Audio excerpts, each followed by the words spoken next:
Imagine you're just sitting down to watch, a straightforward media interview. Right, just two people in chairs, camera rolling, questions asked and answered. Exactly. You assume it's this transparent window into someone's perspective, right? Just Yeah.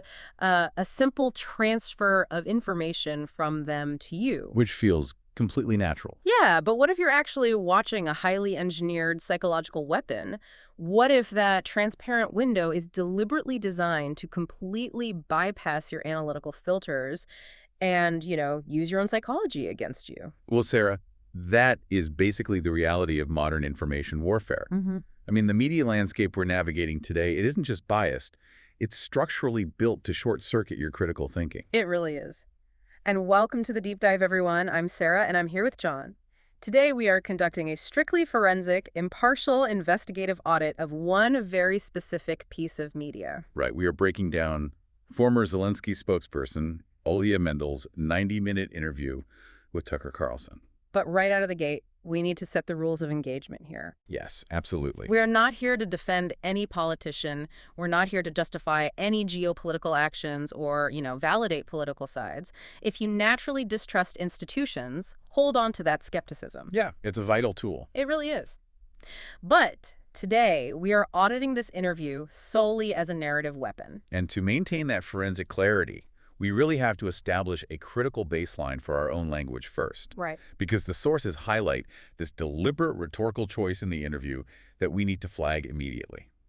Tucker Carlson repeatedly refers to the situation in Ukraine as a conflict. Yeah. So in this audit, we will only use the terms war and invasion. Because words map our reality, John. An invasion is an undeniable, aggressive action taken by one party against another. Right, whereas a conflict sounds like, I don't know, a mutual disagreement over a property line. Exactly, it's a linguistic trick. Yeah. It pushes the invading army into the background, treating them like some unavoidable weather pattern, while shifting the entire burden of responsibility onto the defender, which completely minimizes the reality of the largest unprovoked military aggression in Europe since World War II. It dictates the conclusion before the debate even begins, and that leads to the foundational question of this audit. How does a long-form interview actually manage to reprogram a listener's understanding of reality? Well, in open source intelligence or OSINT forensic analysis always begins in the exact same place, the timeline. Okay, walk us through that. You basically cannot analyze a claim until you map out exactly who is delivering the message and, crucially, when they actually had access to the events they're describing. Right, so let's pull up Mendel's actual timeline. She served as Volodymyr Zelensky's official spokesperson from 2019 to 2021. Yep, and Russia's full-scale invasion of Ukraine didn't begin until February 2022. So there is the massive disconnect. Exactly. Wait, so when she's making these highly explosive, definitive claims about wartime inner-circle leadership decisions... Or military strategy, or the specifics of peace deal negotiations. Yeah, she wasn't even in the room. I mean, her official tenure ended before the full-scale invasion even started. She had zero firsthand official access to the wartime decisions she's critiquing. But, and this is key, the interview never highlights that gap. It just relies on the audience's cognitive blind spots. Totally. And this plays directly into a really fascinating behavioral quirk. We could call it borrowed authority. Oh, I like that. How does that work? Well, think of it like walking around a massive concert arena, right? And you spot someone wearing a VIP lanyard with an all-access backstage pass. Okay, yeah. Your brain instantly assumes that person has the ear of the lead singer. They know the set list. They just walked out of the dressing room. You never walk up to them, grab the badge, and check the expiration date. Right, because the title, former spokesperson, does all the heavy lifting there. The audience hears that label, and their brain just automatically grants the speaker this permanent, omniscient insider status. It completely bypasses the need to verify their actual access. And the interview structure goes way out of its way to protect that expired backstage pass. They use these conversational buffers, what we could call disclaimer shields. Disclaimer shields. Right, like early on, Mendel goes out of her way to say things like, I'm not here to justify Putin, and she openly acknowledges that the Russian army has committed horrific crimes. From a social engineering perspective, Sarah, that is just a brilliant hack. It really is. Because if a listener comes into the interview feeling slightly defensive or skeptical, hearing her condemn the invading force feels incredibly validating. They think, okay, she's acknowledging reality. She must be an objective, independent truth teller. Exactly. It lowers the drawbridge. Yeah, and the moment the listener's guard drops, the core narrative is immediately injected. The disclaimer shield is really just a delivery mechanism for the central thesis. Which is that Zelensky is the hidden evil, the true dictator, and the singular obstacle holding up peace. So once that proximity and trust are artificially established, the door is wide open. And what they push through that door is a structural barrage of character assassination. The volume of the allegations is honestly staggering. It is. She accuses the president of being emotionally uncontrollable. And then she veers into wildly salacious territory, suggesting rampant cocaine use. Right, calling it an open secret from his days in the entertainment industry. Exactly. And she claims a minister helped launder $12 million from energy funds, which implies approval from the very top. And she even goes after the chief of staff, Andriy Yermak, painting him as a former strip club lawyer and a malign narcissist running a shadow government. Okay, so John, let's look at the evidentiary architecture of those claims through an OSINT lens. Yeah, when you read the transcript forensically, you notice an immediate glaring flaw. Almost every explosive accusation relies on insinuation without ownership. What do you mean by that? Well, the claims are anchored to anonymous, completely unverifiable phantoms. She uses phrases like people say, or cites unnamed doctors or a friend, or some vague veteran of politics. Right, and if someone threw that volume of unverified anonymous gossip at me in a normal conversation, my first instinct would be to hit the brakes and demand proof. Of course, a rational brain should activate its critical filters when faced with a massive, weakly sourced claim. So why doesn't it happen here? Because the interview uses a tactic that essentially puts the critical thinking centers of the brain to sleep. It's a process we can call emotional laundering. Emotional laundering. Wow, okay. Wrapping a weak claim in a heavy emotion to bypass logic. Exactly. Think about how humans are wired to respond to suffering. When Mendel invokes the deep trauma of the Ukrainian people. Right, she talks about freezing pensioners, cities reduced to rubble, immense civilian suffering. Yeah, she is triggering the listener's empathy.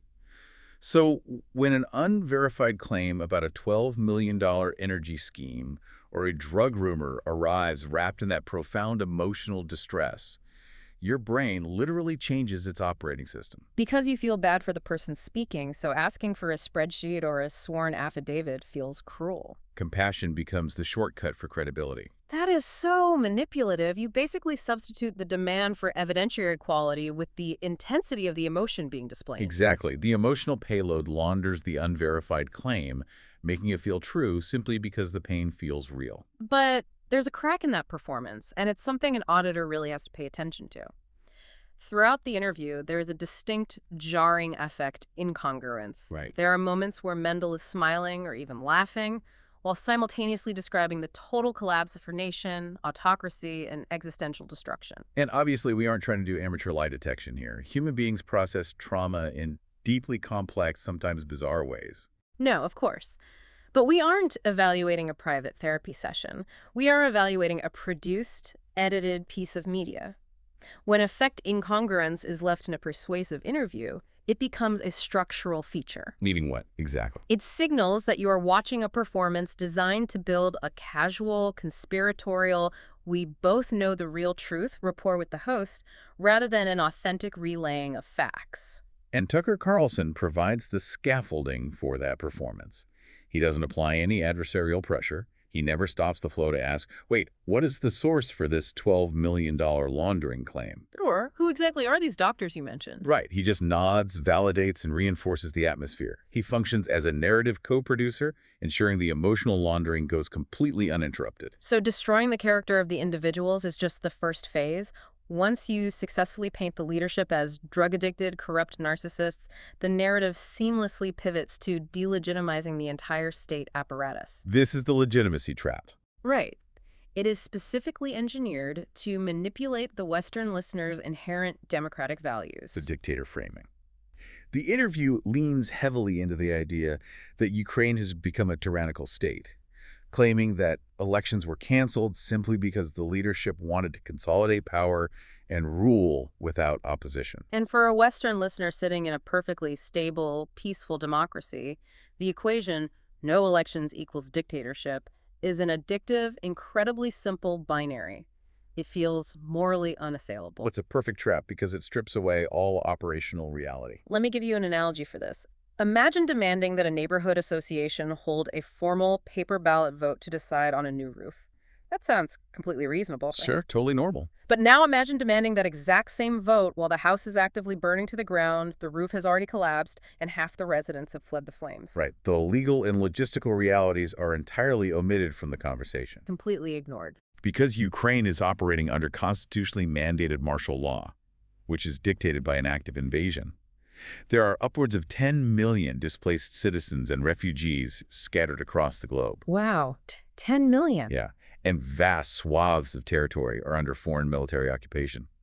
The Constitution actually requires the continuity of presidential power during martial law to prevent a fatal power vacuum while the state is fighting for its existence. So demanding a perfectly executed democratic election under those conditions isn't about preserving democracy. It is the weaponization of a democratic ideal used purely to attack the legitimacy of a state that is just trying to survive. And that exact same weaponization of ideals is applied to the concept of peace. Oh, right. The interview heavily promotes the narrative that an early, finalized peace deal in Istanbul was deliberately ignored. Allegedly because former UK Prime Minister Boris Johnson derailed it to force a forever war of attrition. Which is an incredibly potent narrative because, well, who doesn't want peace? Right, the word peace acts as a universal moral trump card. But peace, without any operational details, is just emotional blackmail. Peace under what terms? Peace that leaves millions of citizens permanently under hostile occupation. It reduces an incredibly complex existential war of survival into a cartoonish scenario where the leadership is just choosing to sacrifice its own people out of pure ego. Exactly. But John, if you step back from the specific claims, a much larger structural question emerges here. Which is, Why spend 90 minutes creating this dense atmospheric fog of corruption, cancel elections, and anonymous drug rumors? It requires a massive attention span from an audience. because the 90-minute interview isn't the final product at all. It is just the raw material. Raw material. The long-form conversation is a manufacturing plant designed to produce the true weapon, which is targeted digital shrapnel. Digital shrapnel. Okay, we have to look at the dissemination playbook. Right. Long-form content is fantastic for building an atmosphere of credibility. A sit-down interview feels serious, weighty, and thoughtful. But modern influence operations do not rely on people sitting down to watch a video for an hour and a half. No, they don't have time for that. The moment that interview airs, it enters the clip extraction pipeline. Exactly. The 90 minutes are immediately fed into editing bays and chopped into highly potent, context-free fragments. The nuance, the transitions, the disclaimers, all of that is stripped away. They just isolate the most explosive, emotionally charged words. Things like cocaine, taxpayer money, dictator, Boris Johnson's sabotage peace. And these 15 to 30-second clips are the actual payloads. They are weaponized and flooded onto TikTok, Telegram, YouTube Shorts, and X. And this is where algorithmic targeting transforms the content into a precision-guided weapon. The Kremlin's global troll armies and automated social media algorithms, they do not push the same message to everyone. No, they use a process of audience retargeting to match the specific clip to the specific psychological vulnerability of the user. Let's break down how that algorithm hunts for vulnerabilities. Sarah, if your digital footprint shows that you are an American conservative, the algorithm already knows you have a baseline, and honestly, often entirely valid distrust of Washington spending. Right, so it bypasses the clicks about Boris Johnson and exclusively feeds you the isolated fragments about taxpayer dollars funding corruption and ministers laundering $12 million. Exactly. It tells a story that aligns perfectly with your existing anxiety. Your hard-earned money is being stolen by a corrupt foreign bureaucracy. But the targeting shifts entirely for a European audience. If the algorithm identifies a fatigued European user dealing with high inflation and energy costs, it feeds them the clips about peace being blocked and the war being a senseless, artificially prolonged endeavor. It exploits their economic anxiety. The message just becomes, your energy prices are sky high and your economy is struggling simply because this leader won't sign a piece of paper. And the domestic targeting is even more insidious. For Ukrainians living through the horrors of the invasion, the digital shrapnel is entirely focused on framing the government as a corrupt dictatorship that views its citizens as disposable meat. Right. The message is, resistance is pointless. Your leaders are getting rich while you freeze in the dark. The objective isn't to make them support the invasion, it's to engineer total, paralyzing demoralization. So the exact same 90-minute source material is fractured into completely different emotional payloads, exploiting the bespoke vulnerabilities of entirely different populations. And the algorithm does not care if the $12 million laundering claim is true. No. It doesn't care if the strip club lawyer rumor is verifiable. It only cares about the physiological reaction. It triggers outrage, fear, exhaustion, resentment. And when you see these extracted clips repeated by dozens of different accounts, translated into different languages, and amplified by massive bot networks, it creates the illusion of artificial consensus. Your brain starts to rationalize it. You think, well, everyone is talking about this. I'm seeing it everywhere. There must be fire where there's this much smoke. The scale of the distribution makes the falsehood feel like common knowledge, which really reveals the ultimate strategic objective of this entire PsyOp architecture. Right.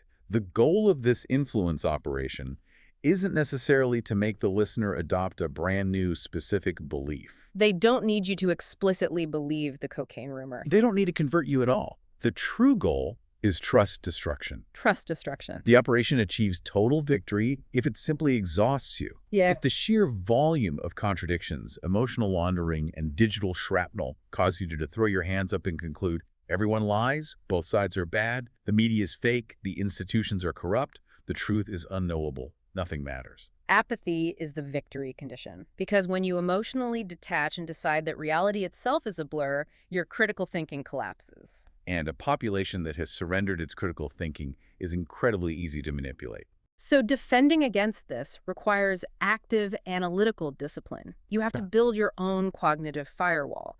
Next time you encounter an emotionally explosive insider clip in your feed, you need to run it through a forensic checklist. Absolutely. First, ask yourself, who actually benefits from this framing? Where does this narrative lead my anger? Second, look for the missing operational reality.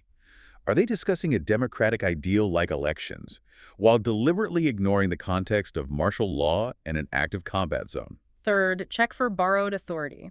Are these explosive claims documented and verifiable, or are they anonymous insinuations riding on the coattails of a former title? And finally, look at the ecosystem of the interview itself.